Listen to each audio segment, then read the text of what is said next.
Hello friends, कैसे हो आप सब। फिर एक नए वीडियो के साथ आए। आज हम लेके आए कूलर, जो कि कूलर का हम आपको बता ही रखे, डेजिट कूलर, पर्सनल कूलर और टावर कूलर। तो बहुत सारे का कमेंट आ रहा था कि फीचर्स छोड़ के कुछ हट के बताइए कूलर में कुछ यूनिक। तो हम इसी के लिए वीडियो लेके आए। पहला हमारा टॉपिक है कि प्लास्टिक बॉडी और लोहे बॉडी में क्या डिफरेंस है, मतलब क्या अंतर है। तो प्लास्टिक बॉडी में आप देखते होंगे कि प्लास्टिक बॉडी में करंट आने का या अर्थ आने का संभावना होता ही नहीं है, और लोहे में रियल केस में ही नहीं आता है, नहीं तो सारे प्रोडक्ट में आता ही आता है। सेकेंड, कूलर का जो मिनिमम और मैक्सिमम जो टेम्परेचर है, एक रूम का टेम्परेचर ये कितने मेंटेन कर सकता है, तो रख लीजिए 22 से 40 के बीच ये टेम्परेचर मेंटेन करके रखता है। और अगर आपको 20 से 30 के बीच में चाहिए टेम्परेचर, तो आपका विंडो ओपन होना ही चाहिए, विंडो विदाउट ओपन नहीं होना चाहिए। अगर विंडो से आपका एयर थ्रो, जो कि कूलर का एयर थ्रो होता है 50% बाईपास, जो कि विंडो से एयर थ्रो आना चाहिए, तभी आपका कूलर 20 से 30 के बीच में चलेगा, जो कि टेम्परेचर होगा 20 से 30 के बीच में रखेगा।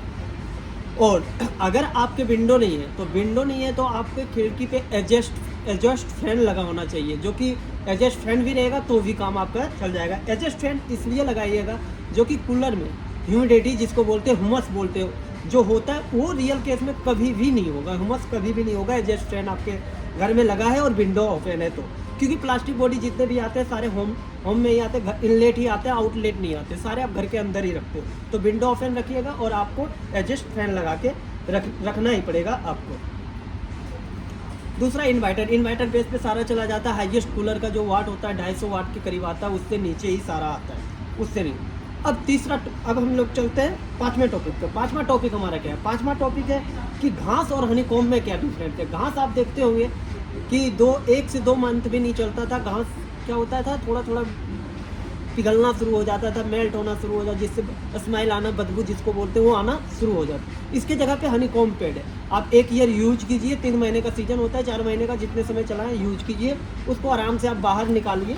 बाहर निकालने के बाद जो हनीकॉम्ब पेड को है, धूप में थोड़ा 1-2 घंटे सुखा दीजिए, उसके बाद थोड़ा नीचे पुशअप कर दीजिएगा, तो सारा डस्ट इसका नीचे गिर जाएगा ऑटोमेटिक। तो इससे क्या होगा, घास से हनीकॉम्ब पेड की लाइफ भी ज़्यादा है और सेफ्टी भी ज़्यादा है, और आपको बार बार परेशान भी नहीं होना पड़ेगा कि घास में पानी नहीं आ रहा है, पानी नहीं रुक रहा है। हनीकॉम्ब पेड में पानी भी काफ़ी टाइम तक रुकता है, तो ये सब हो जाएगा। अब चलिए, हमारा सबसे मेन और इम्पोर्टेंट जो आज का क्वेश्चन रहा और आंसर रहा, वो कि हम लोग बहुत सारे का ये कमेंट आ रहा था कि कूलर साइलेंट मोड पे क्यों नहीं रहते, साउंड क्यों रहते। तो हम साइलेंट मोड का एक ही डिफिनेशन हो सकता है, कूलर दो बेस में आता है, या तो प्लास्टिक बॉडी में आता है या मेटल बॉडी में आता है। सॉरी, प्लास्टिक फैन में आता है या तो मेटल फैन में आता है। तो वो दोनों फैन में जब आप प्लास्टिक का फैन यूज करोगे तो साउंड आएगा ही आएगा, क्योंकि लाइट वेट रहता है और फैन का उस वजह से, और स्पीड रहता है तो उसका साउंड आता है। वही आप मेटल ब्लेड यूज करोगे तो कभी भी आपका साउंड जो होगा, साउंड तो हम ये नहीं कर सकते साइलेंट, जो साउंड आपको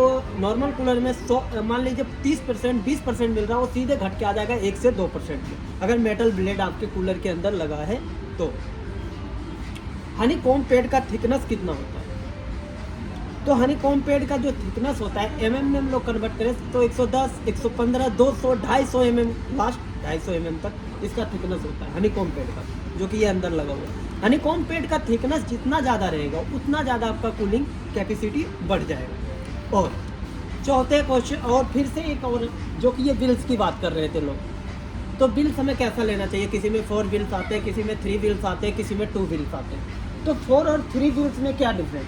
तो बिल्स में कोई डिफरेंस नहीं है। आप जब भी बिल्स या कोई भी कूलर लीजिए तो हमेशा ये ध्यान दीजिए कि बिल्स में आपका लॉक लगता है या नहीं। हर बिल्स में 2 लॉक होना ही चाहिए, हर कूलर में एक फ्रंट पे लगना चाहिए लॉक और एक बैक साइड लॉक लगना चाहिए। इससे क्या होगा, आप कूलर में पानी भर के चला दिए, आपके घर में बच्चे भी गिरा है, बात के चलिए धक्का दे दिया तो कूलर आगे पीछे नहीं होगा। ऐसे पानी भरा रहेगा, धक्का दे दिया तो कूलर गिरने का चांस हो जाएगा, आगे पीछे जाएगा, कुछ सामान रखा हो तो वो भी टूटने का चांस हो जाता है। तो इसलिए जब भी लीजिए तो बिल्स वाला लॉक बिल्स लीजिए। तीसरा, आप कोई भी कूलर में देखोगे इसमें ये एरो दे रखा है, मिनिमम और मैक्सिमम ये पानी नापने का कूलर रहता है। किसी में एरिया छोटा दे देता है, किसी में बड़ा दे देता है। ये मिनिमम और मैक्सिमम कूलर मापने का जो कि प्रक्रिया है। तो मिनिमम और मैक्सिमम जो कूलर का होता है, ये टेम्परेचर आपका व्हाइट वाला लोगो, अभी पानी नहीं है तो नीचे रहेगा, जैसे ही पानी आएगा ये धीरे धीरे अप साइड होने लगेगा। तो ये कूलर का रहा था। और जब भी कूलर, आपको भी पता है कि कूलर का जो वारंटी आता है कोई भी कूलर का 1 साल कंप्लीट आता है, 1 साल के अंदर कोई भी कूलर में दिक्कत आता ही नहीं है। तो बाकी अगर इस प्रोडक्ट पे, अगर इसके बाद भी अगर आपको कुछ जानना है तो प्लीज़ कमेंट्स में ये बता दीजिए कि हमें किस टॉपिक पे और कहाँ से आपके लिए वीडियो बनाऊँ और कैसे बनाऊँ। चलिए फिर मिलते हैं हम कोई नेक्स्ट वीडियो में। बाय बाय, धन्यवाद। और वीडियो पसंद आए प्लीज़ लाइक और सब्सक्राइब जरूर कीजिएगा, शेयर करना ना भूलिए, थोड़ा सपोर्ट की ज़रूरत है। फिर मिलते हैं हम ऐसे ही कुछ नए और यूनिक वीडियो में। धन्यवाद।